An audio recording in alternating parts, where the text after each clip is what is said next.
Hello and welcome students of 10th class. कल हमने 4.2 complete की थी। आज हम 4.3 को स्टार्ट करेंगे। इसमें बताएंगे कि आपको पूर्ण वर्ग बनाने की विधि से द्विघात समीकरण को कैसे हल करते हैं। पहले हमने 4.2 में द्विघात समीकरण को हल किया था। कौन से मेथड से? फैक्टर मेथड से, गुणनखंड विधि से। 4.3 में वही द्विघात समीकरण को सोल्व किया है, लेकिन कौन से तरीके से? पूर्ण वर्ग बनाने की विधि से। तो हम पूर्ण वर्ग बनाने की विधि सीखेंगे।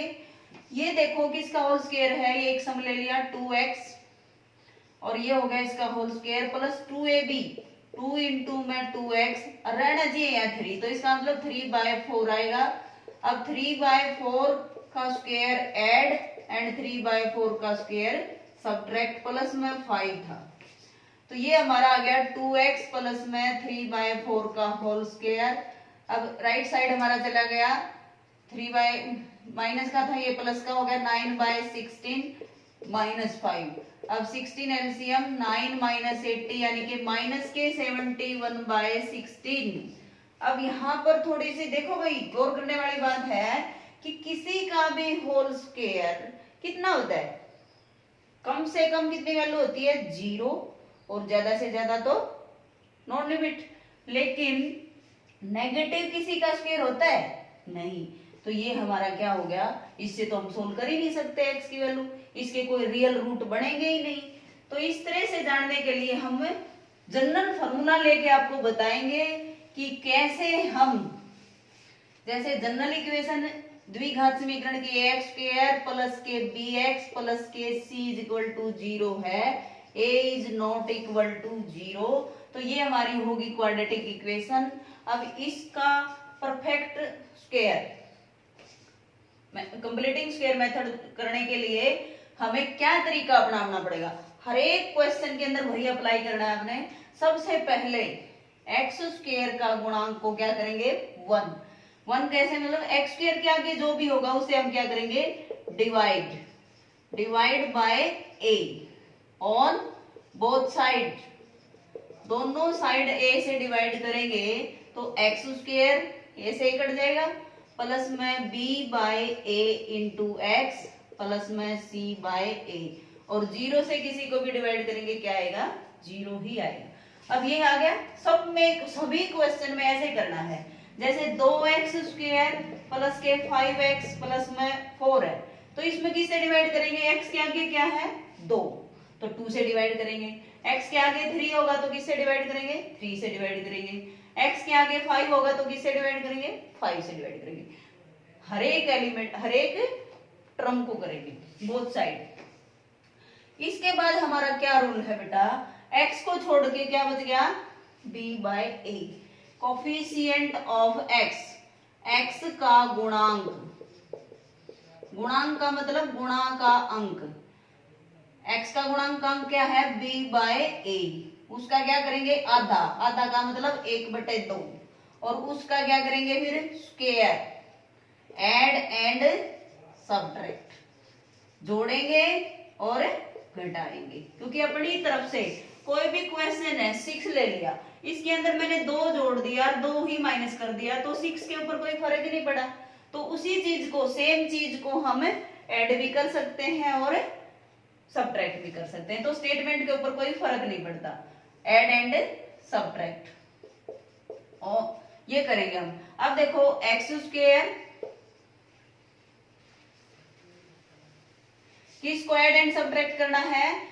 x के कोफिशिएंट हो गया b बाय ए, उसका आधा यानी कि नीचे 2 ले लेंगे और फिर इसका होल स्क्वायर करेंगे, ऐड एंड सब्ट्रैक्ट। ये यू का यू लिखेंगे। पहले दो टर्म यू क्यों लिखेंगे? x वाले भी लिखे, x स्क्वायर वाले भी लिखेंगे, x वाले भी लिखेंगे। इसके बाद ऐड एंड सब्ट्रैक्ट, क्या ऐड किया?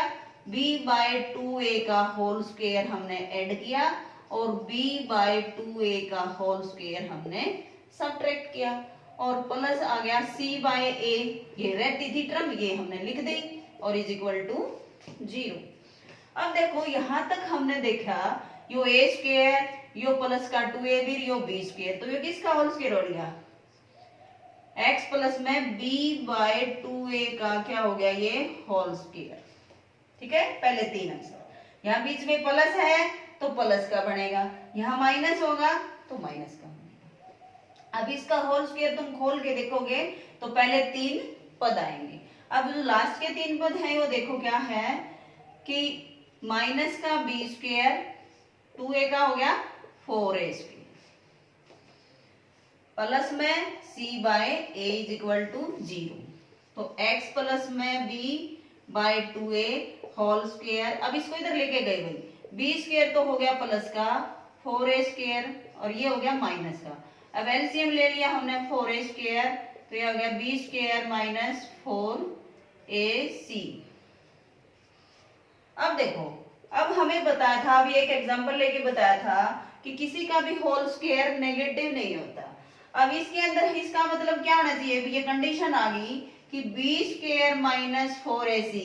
बताया था किसी का भी होल स्क्वायर कम से कम वैल्यू कितनी होती है 0, तो या 0 या 0 से ग्रेटर होगा तभी उसके वास्तविक रूट बनेंगे, रियल रूट बनेंगे, अदरवाइज उसके रियल नहीं बनेंगे, इमेजिनरी रूट बनेंगे। और इमेजिनरी जो है नंबर वो हम +1 में पढ़ेंगे। तो आपने 10th में ओनली रियल रूट है तो निकालने हैं, अदरवाइज इमेजिनरी रूट आपने नहीं निकालने। तो ये हमारा फॉर्मूला ड्राइव हो गया कि b स्क्वायर माइनस 4ac अगर ग्रेटर देन इक्वल टू 0 है तो उसके रियल रूट होंगे। ये आपने आ गया। अब देखो इसको बोलते हैं b स्क्वायर माइनस 4ac। अब देखो a तो हमारा x स्क्वायर के आगे वाला क्या है a, और x के x का कोफिशिएंट क्या हो गया b, और कांस्टेंट टर्म क्या होगी c। तो यहाँ हो गया b square minus 4ac greater than equal to 0। तो ये 3 टाइप से होते हैं भाई। इसको बोलते हैं डी, डिस्क्रिमिनेट, विविक्त कर, हिंदी में बोलते हैं इसको विविक्त कर। डिस्क्रिमिनेट कैपिटल डी से डिनोट करते हैं। किसी भी क्वेश्चन के अंदर डी निकालना आ जाएगा, फाइंड द विविक्त कर, ये 1 नंबर में आ सकता है। जैसे यही सम ले लो 5x square plus 5x plus 4, a की वैल्यू तो यहाँ 5 है, b की वैल्यू भी 5 है और c की वैल्यू 4 है। अब b स्क्वायर माइनस 4ac निकालना है। b स्क्वायर 5 का स्क्वायर 4 इंटू में 5 इंटू में 4, तो हो गया 25 माइनस 80, नेगेटिव बच गया। तो पॉजिटिव या नेगेटिव इस तरह देखना है आपने। विविध का माइनस का आ गया, नेगेटिव आ गया तो उसके रियल रूट होंगे नहीं। इफ डी यानी के b स्क्वायर माइनस 4ac अगर ग्रेटर देन 0 है तो रूट्स कैसे होंगे भाई, रूट्स कैसे होंगे, रियल होंगे, वास्तविक होंगे और अनइक्वल, असमान होंगे। असमान का मतलब एक जैसा आंसर नहीं आएगा, x की 2 वैल्यू आएंगे, एक जैसे x की वैल्यू 2 आ गई, एक x की वैल्यू 3 आ गई, ऐसे अलग अलग वैल्यू आएंगी। कब, जब b square minus 4ac greater then 0 होगा। तीसरी कंडीशन दूसरी क्या है, b स्क्वायर माइनस 4ac अगर इक्वल टू 0 है तो रूट तो वास्तविक ही होंगे, क्योंकि वास्तविक के लिए बताया था ग्रेटर देन और इक्वल टू 0 में वास्तविक होंगे। तो यहाँ भी वास्तविक और ये क्या होंगे, समान होंगे भाई, बराबर। रूट्स कैसे होंगे, इक्वल। इक्वल का मतलब एक जैसा आंसर आएगा, x की वैल्यू 2 अगली भी 2, x की वैल्यू 3 आ गई तो अगली भी 3, दोनों रूट एक जैसे इक्वल आएंगे। इफ d जो है वो d बोलते हैं हम b स्क्वायर माइनस 4ac को, अगर वो 0 से छोटा है, 0 से छोटे वाले कौन से होते हैं बेटा, जो भी नेगेटिव होते हैं ना वो सारे 0 से छोटे होते हैं। तो नेगेटिव आंसर आता ही आपने बोल देना है कि रूट कैसे होंगे, मूल कैसे होंगे, वास्तविक नहीं होंगे, अवास्तविक, वास्तविक नहीं है, या इसको बोल दो अवास्तविक। और अवास्तविक है तो हमें निकालना ही नहीं, तो आपने एक तो ये देखना है। कब बताना है, सबसे पहला क्वेश्चन में आपने ये बताना है कि रूट है, पॉसिबल है तो निकालो। अब पॉसिबल के लिए हम क्या निकालेंगे, b square minus 4ac। b square minus 4ac का आंसर या तो 0 आ जाए या 0 से बड़ा कोई भी पॉजिटिव आ जाए, तो होंगे होंगे तो हम परफेक्ट स्क्वायर मेथड से या गुणनखंड विधि से निकाल सकते हैं। अगर वो नेगेटिव आ जाता है तो उसके लिख के छोड़ देना है आपने कि इस समीकरण के मूल वास्तविक नहीं है।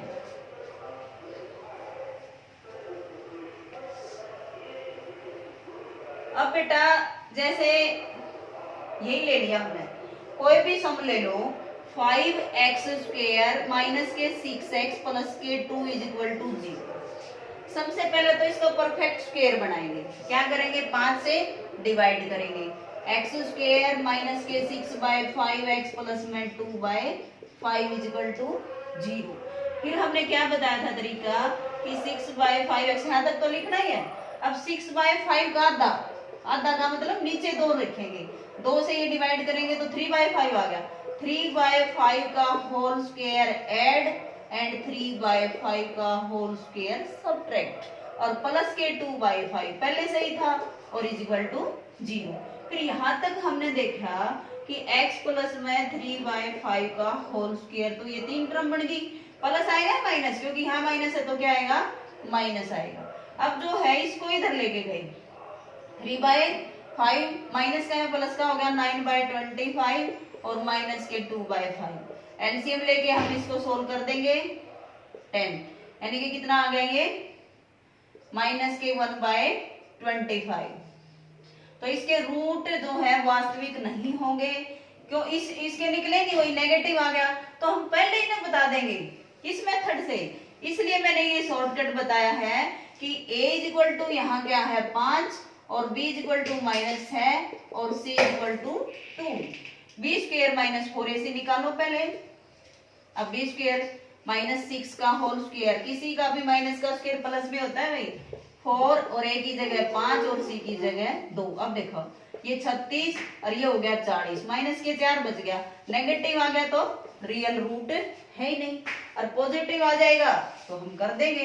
एक एग्जांपल हम पॉजिटिव का लेके करके दिखाते हैं। जैसे 2x² माइनस के 7x प्लस में 3, ये समीकरण ले लिया। अब a की जगह इसमें कितना है 2 और b की जगह कितना है -7 और c की जगह कितना है 3। अब b² माइनस 4ac निकालो। -7 का स्क्वायर -4 इंटू 2 इंटू 3, -7 का स्क्वायर प्लस का ही होगा 49, 4 दूनी 8 3 24, यानी कि हमारा आंसर आ गया 25। और 25 क्या हो गया?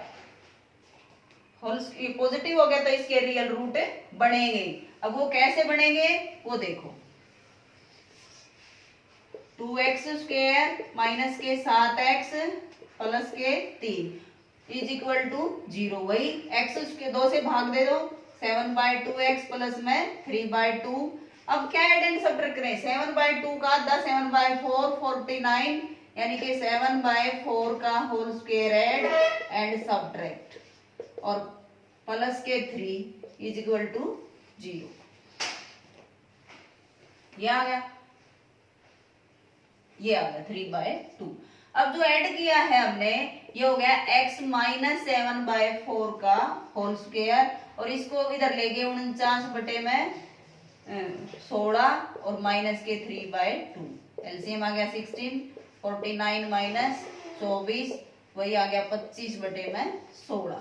अब x माइनस 7 बटे 4 इसका होल स्क्वायर और 25 बटे 16, दोनों तरफ वर्गमूल लेने पर, वर्गमूल लेंगे तो इसका तो वर्ग हट जाएगा और इसका वर्गमूल लेंगे तो हो गया 5/4। तो x की वैल्यू क्या आ गई? वर्गमूल में प्लस और माइनस आता है तो माइनस, यो माइनस है तो ये प्लस आ गया एक बार तो प्लस का एक बार माइनस का, ये आंसर आ गया भाई। एक तो आंसर आ गया 7 प्लस में 5/4 और एक आ गया 7 माइनस 5/4। अब इसका सीधा तरीका है, इसको हम कौन सा तरीका और बोलते हैं? क्वाड्रेटिक फार्मूला भी बोलते हैं। अगर b² माइनस 4ac 0 या 0 से ग्रेटर आ जाता है तो हम x निकालने का क्या तरीका है? -b plus minus b² minus 4ac whole divided by 2a, इस तरीके से। अब देखो वही आ जाएगा b² माइनस 4ac, तो हमने इसी सम का निकालना था, कितना था 25 आया था ना। अब देखो माइनस बी की जगह है ये -7, और माइनस फॉर्मूले में तो +7 हो गया भाई। प्लस माइनस बी स्क्वायर -4 ऐसे आया था 25, और 2a की जगह आया था है 2। अब यो आ गया हमारा 7 जमा में वर्गमूल 25 कितना हो गया 5 बटे में 4, वही आ गया ना सेम सवाल। 7 प्लस में 5/4, और अगला हो गया 7 माइनस 5/4। कंप्लीट हो गया बेटा। आपने अब ये सब सवाल 4.3 के करके देख लेने हैं, जो भी डाउट है आप पूछ लेना।